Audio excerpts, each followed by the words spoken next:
available throughout the city. And as much as I'd like to get up and go, avoid holiday travel if not fully vaccinated. And keep a mask on.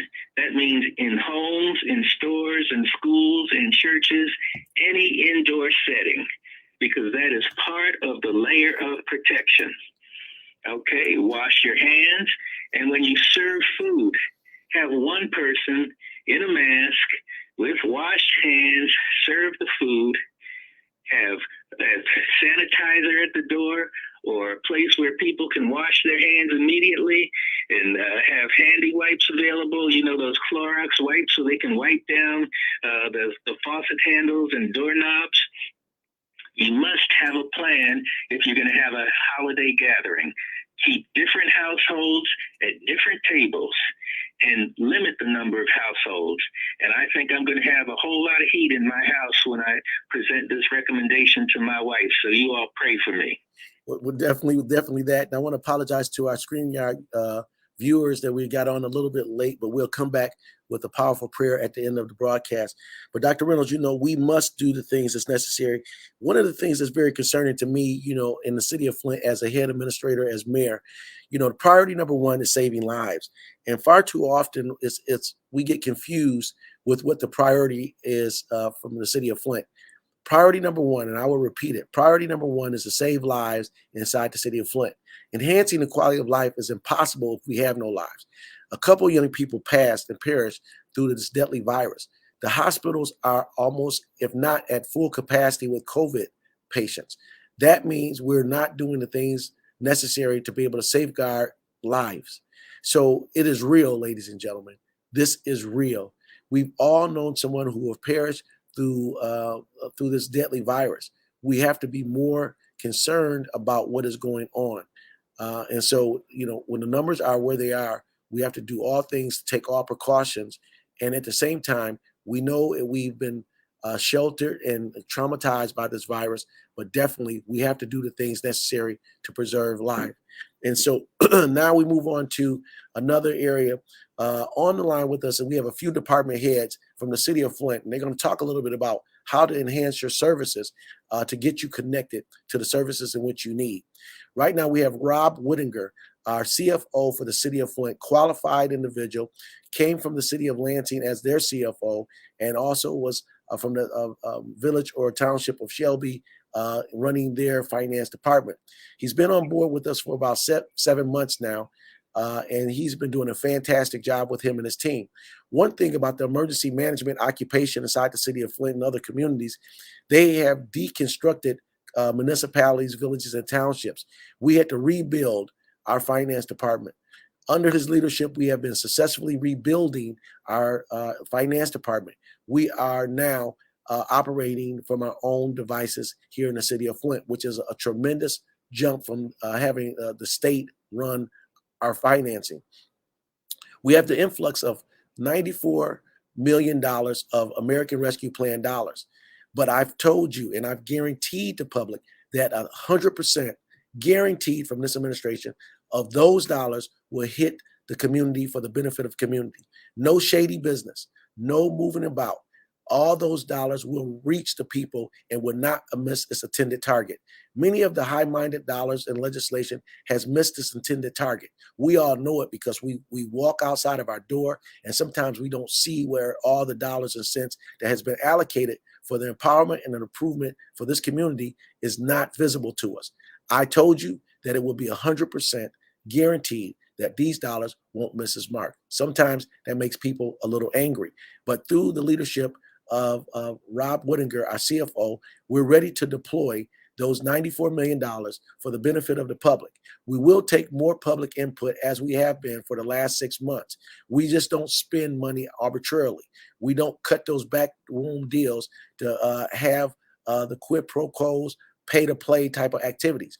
What we've done is trying to secure a compliancy and an oversight company to look at the rules and the regulations for those earmarked dollars. And so doing so, we can start actually executing upon those dollars. But there must be oversight. A rule set must be followed. And talking about that a little bit today is Rob Whittinger, our professional CFO. Rob, good morning. Hey, good morning, Mayor. Tell us a little bit about what's going on in the process of making sure that we have oversight and compliance with the federal government as it relates to these dollars. Yeah, we've spent a lot of time.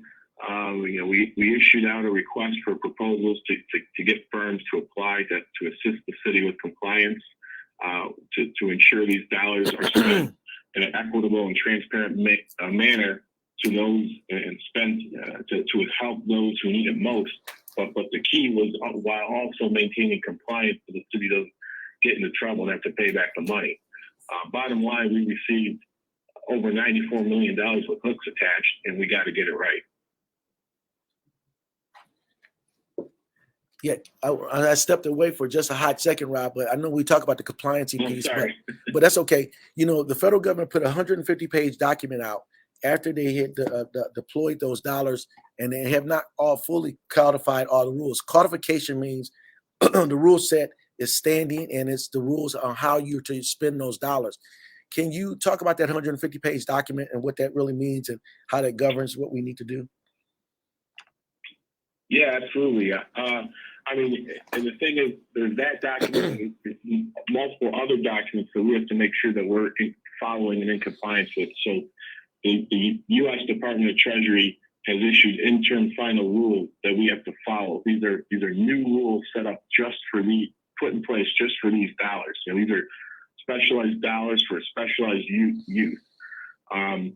So there's also federal regulations that we have to follow, and that regulates, administrative requirements, how we do our procurement policy process, audit requirements for these dollars.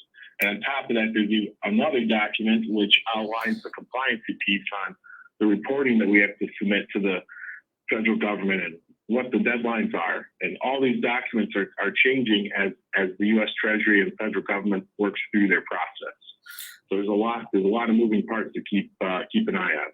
Right, and the allocation of these dollars, they built in right into the structure the payment for a firm to be able to handle compliancy and oversight. It's built right into the document. Is that not correct? That's correct. These rules in the law itself, one document I didn't mention is the actual law, which is 243 pages. In that law, it specifically talks about administrative costs that we can use, and it allows for us to use 10% of the dollars to ensure that we hire a compliance team to manage these dollars. Right. And the reason I bring this up to the residents of the city of Flint, and please share this information, though those dollars are allocated for the benefit of the residents, we have been taking input from residents and we will continue to do so. We will make sure these dollars get to those areas to fulfill our priorities inside the city of Flint. We want it to be known that we have done all things appropriate and by the rule set to procure the regulated oversight and making sure that we use these dollars correctly. That has now been postponed. So these dollars need to be able to be engaged and activated for the benefit of the residents. And this is what this administration is to do. Now, two co-equal branches of government. That contract was up before City Council last night to move it forward. It was delayed for another 2 weeks. Now, from our town hall meetings and our ward-to-ward meetings and from the input from you, the residents, these are the 5 buckets, and then we have many sub-buckets under it. Economic development and blight elimination is where we people are telling us that they want to move it. Safety and crime prevention programs, youth programs, all those fall under that category. Home ownership, taking renters and making them homeowners, taking people who own homes and giving them additional dollars to remodel and fix up their homes so it won't become in blighted conditions. Infrastructure repair. We looking at, our repair on our soft surface repairs for our water restoration type of programs and making sure our streets and other things are kept accordingly. Infrastructure, we're talking about broadband and other types of infrastructure, and we will get additional dollars for that. Public health, we're knowing that we're understanding there's a healthcare disparity between blacks and whites all through our country, and the disparity making sure that public health is lifted to a level where we don't have to worry about what's going on, because we are in a national pandemic. And when we talk about this compliancy firm, one of the things that's out there, and I'm going to tell people this, $46 billion, that's $46 billion with a B of competitive dollars. That means that competitive dollars are dollars that communities, villages, and townships, states are still able to apply for additional dollars beyond what they were allocated in the American Rescue Plan, meaning that $94 million one-time money still can be lifted if we go after those competitive dollars. Making sure that we have the expertise, skill set, and the professional staffing to be able to go after those dollars is very important. And so, Rob, we're going to go out and talk more about this with community members so we can get their input. But definitely, we want to be able to execute upon these dollars for the residents of the city of Flint, but we will not do so without oversight or compliance. And anytime that oversight and compliance is not there, we can look down the street of what happened in what was it, Shiawassee Township, Rob? Yeah, Shiawassee County, they came out swinging, and they spent their money right away without a compliancy piece, and now they're in a lot of hot water, and they might have to pay back some of those money. Compliance and oversight is key with these dollars. Right. And so we want to use these. We're going to be making substantial investments in our youth corridor and also our senior corridor, making modifications to all of our senior facilities and also our youth facilities, resurrecting our PAL program for young people. These things are already ready to be queued up. Hiring more police officers. We're fully staffed in our fire department under the leadership of Chief Ray Barton. But now we're going to transition over to our Department of Treasury, our water department, our customer service department, and we're also hiring in that department. So if you would like to apply or to be a worker inside the City of Flint, go to cityofflint.com and you can apply for a job. Amanda Trujillo is our treasurer, city treasurer for the City of Flint, and she's here to talk about our water department and what we can do and how we can get you some additional help. Now, under this current administration, elapsing 2 years, and Amanda speaks to me weekly about this, is that we have not cut off any residential user for the lack of payment in 2 years, and we have been blessed to be able to find our way through. But we still need you to continue to pay your water bill. But we do have those habitual non-payers. Habitual meaning that haven't paid anything on their water bill in 2 years. Those individuals, through our communication, has not communicated with us to work out arrangements or a plan, but soon we will start moving into that category. We have already started doing so in the commercial area for those habitual non-payers that owes the city more than $5,000. But Amanda, tell us how people can get assistance and how they can contact us for help. Good morning, Mayor. There are a couple programs that are out right now that deal with COVID, and that residents can apply for services through Catholic Charities, and also GCAR, which is Dusty County Community Action Resource Department. They have requirements of who is eligible to apply for this, and you can get their applications either on their website or by calling. Or you can also come into City Hall. We also have applications available for residents to pick up and apply. Genesee County G-Card, their phone number is 810-768-4675. In Catholic Charities of Genesee and Shiawassee counties, their number is 810-232-3777. Right. And Amanda, people don't understand that we are in the business of trying to help residents in this community. We are a social-minded administration. Many people don't understand what the role and responsibilities of many elected officials. They bring all of their problems to us. But what I'm going to be offering and have been offering is a concierge service, getting people to the help that they need, whether it be Catholic Charities in this case, and or G-Card.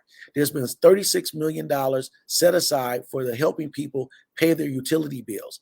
Not only their utility bills in the area of water, but also their heating bills. As we approach the cold weather and the cold season now, this is very, very important that you look for these dollars if you need help.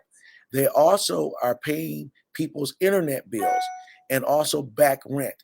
So when you apply for these dollars, these $36 million that's been dedicated for the residents inside of Genesee County, you can get your water bill paid, your heat bill paid, your internet bill paid, and your back rent paid. Now, we don't want to miss out on that benefit. Far too often, people don't know how to go retrieve those benefits. The two numbers, you will see it on your screen yard, and we will give them out again at the end of the broadcast that you can call to make sure that you qualify for these dollars. It is not a hard lift. Amanda, is there any other additional programs or arrangements that can be made to help residents out in these areas? Yes, we can. We always ask residents who are having difficulties paying their bill if they could pay at least current bill plus 10% of their arrearages, or if they come in, then we can talk about making other plans for them. Right. And I'm a proponent of saying lead by, by example. So, my wife and I, we pay our utility bills. We ask, people that works for the community. I am a servant of the community, and we should lead by example. So we should make sure that we lead by example in these categories, but also we will provide the level of help and necessary needs for residents. Dr. Reynolds, when he became on staff to be able to help us with leading the fight against this pandemic, he came to me with the realization of saying, how can people defend themselves against this deadly virus if they don't have the resource of water in their homes? We started reconnections here in the city of Flint 2 weeks before the state of Michigan brought it up as a mandate. We still are looking in the city in that mindset. The moratorium was lifted March 31st of this year. We still are working to keep people safe with that priority number one, which is to save lives. Everybody has to do their part. So far too often, everything gets lost in the noise. So we want to make sure we keep doing the things that we need to do. Now, also, we're approaching and going through our fall months where our leaves are falling and we're bagging up our leaves, and we're going to be getting into snow removal pretty soon. On the line right now is our transportation director, John Daly. John, can you tell us what we need to do to go forward to make sure we can bag our leaves accordingly, and what we need to do for our streets and snow? We started picking up bag leaves this past week, and that will continue going into the year.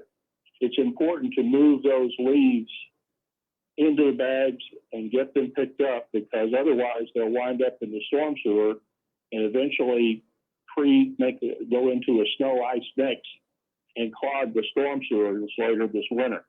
So that's an important thing that the residents can do to assist themselves, ensuring that their storm sewers are going to continue to operate and function during the winter months. We've also converted over to our vehicles in the fleet to winter configuration. We put blades on the trucks. We're already starting to encounter some ice in the mornings. So we have two crews that are on standby, basically on a 24/7 basis, to go out and particularly look at bridges, curves, and areas that traditionally have had a problem with having an accident history, to put down a salt mix on them as a prep. So we started that on Monday of this week. So we're starting to make that transition into winter. While we see snow flurries, so far we haven't seen any significant snowfall, but be aware of it. Right. So the conditions we're in right now can be conducive to icing. Right. And John, also next week, we're going to be starting to install some speed humps. Speed humps are on back order. And so we placed those speed humps on order, but finding additional dollars and revenue streams to support those type of purchases for community members when they have issues in their residential areas is sometimes challenging when you're on a very tight budget. But through the leadership of the police department, through some of their additional dollars they had there, they purchased speed humps, and John Daly's department is going to be installing them. Some of the things that we want to do with the American Rescue Plan dollars, in order to be in the public safety arena, we want to stop these speeders and drag racers in different areas of our community. So we want to deploy some of these dollars, but we cannot do so if we don't have the compliancy and also the oversight that we need to make sure that we spend these dollars appropriately. But John, talk about really quickly the installation of some of the speed humps, the ones that we have.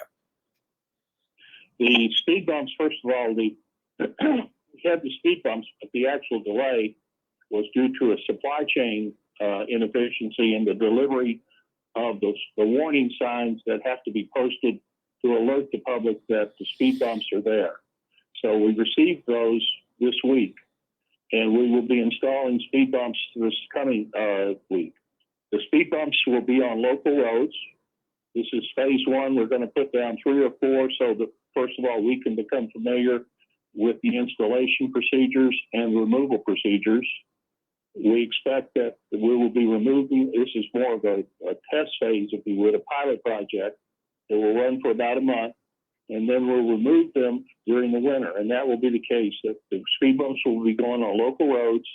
They'll be there for about 9 to 10 months out of the year, but then we'll remove them. And they have the provision, they're built to be removed. And so that we can operate our snow plows and not do any damage to the speed bumps or the roads. Right. So that will be, you'll see that happen. And then in the spring, we'll come back with a greater installation program. And eventually, during the spring and through the summer of the year, you'll see about speed bumps installed at approximately 60 locations on local streets inside the city. These locations were determined by the traffic division of the police department. We asked them to identify the locations where they felt they would be most effective in speed reduction. And that is in the local area, or the local streets. Right. So you'll be seeing that out there. They're brightly colored. They're easily seen.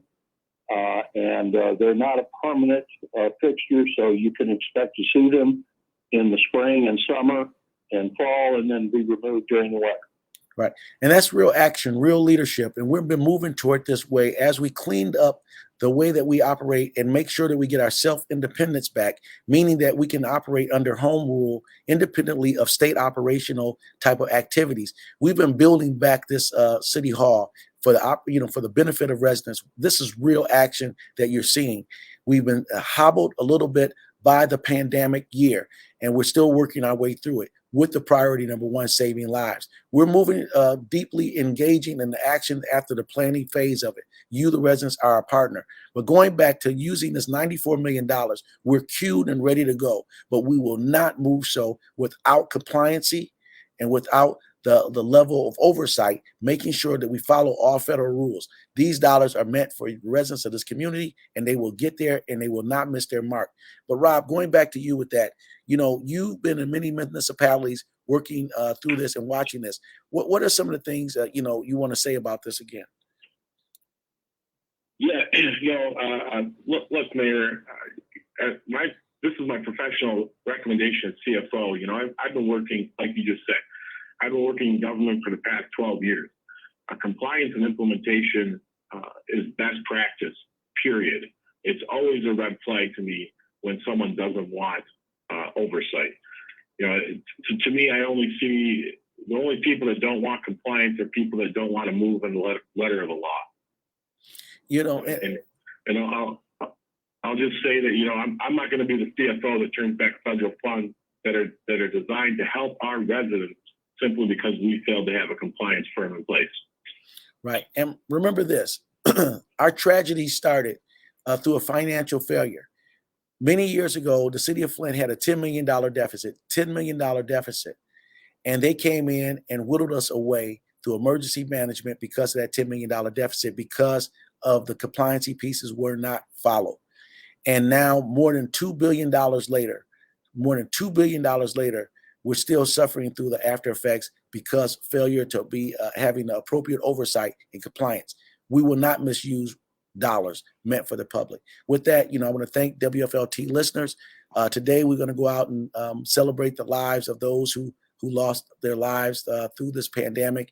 But definitely keep each other lifted. Say something positive, be a part of the real change in the city of Flint.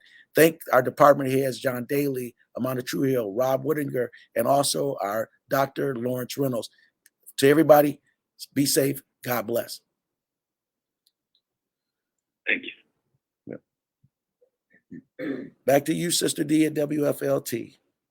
All right, guys. Thank you, guys. I have a few funerals to attend this